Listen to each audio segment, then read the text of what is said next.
Assalamualaikum bang. Ya bang. Ada apa ni bang? Kita ada chicken tender bang. Okay. Bagi saya crispy tenders yang spicy ya. Spicy tu lah. Alright. Original kita ada 3 pieces dengan 5 pieces. Abang nak 3 pieces 5 pieces bang? Bagi 5 pieces bang. Ada 5 pieces. Alright. Okay. Saya nak yang 5 pieces lah. Alright. Okay. On top dia kita buat paprika. Alright. Dengan seasoning lah. Dia ada perasa sikit. Okay.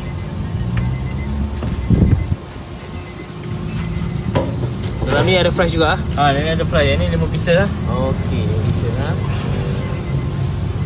Okay. 4 5 pieces. Okay.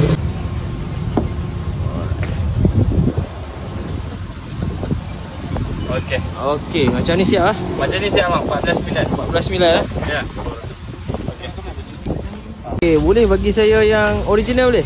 Original lah. Boleh. Lepas tu macam mana macam punya sos lah? Sos dia macam mana? Sos ada berapa jenis? Sos kita ada 3 jenis. Kita ada ranch sauce, buttermilk dengan cheese sauce. Okay. Alright. Dapat sos apa tu? Kita ada buttermilk, cheese dengan ranch sauce bang. Okay, macam ni siap lah? Macam ni siap. Okay, macam ni harga berapa? Ini harga RM14.9 lah. Bagi saya crispy mozza satu bang. Crispy mozza tu Ya, betul. Alright. Okay, dan ni ada apa bang portion ni? Dalam dia ada fries, lepas tu satu set kita bagi 2 pieces mozza. Oh, sama jugalah. Sama juga. Okay. Lepas tu ada sos juga. Betul ada sos lah. Kita ada ranch, cheese dengan buttermilk lah. Okay. Alright. Ini kena makan panas-panas bang. Alright. Okay, macam ni siap lah. Macam ni, berapa tadi? Ini RM12. RM12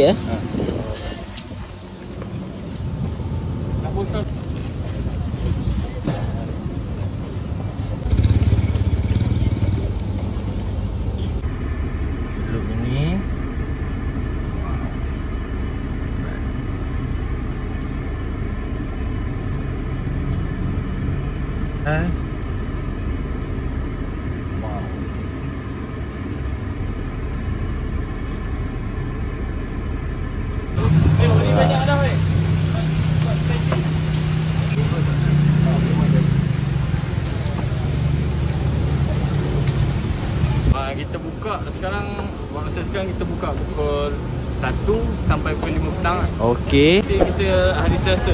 Kedai ni dekat, kita berada dekat di Pantai Johor, Anak Bukit. Okay. Nak menghala ke Alor Star daripada Jitra, nak menghala ke Alor Star.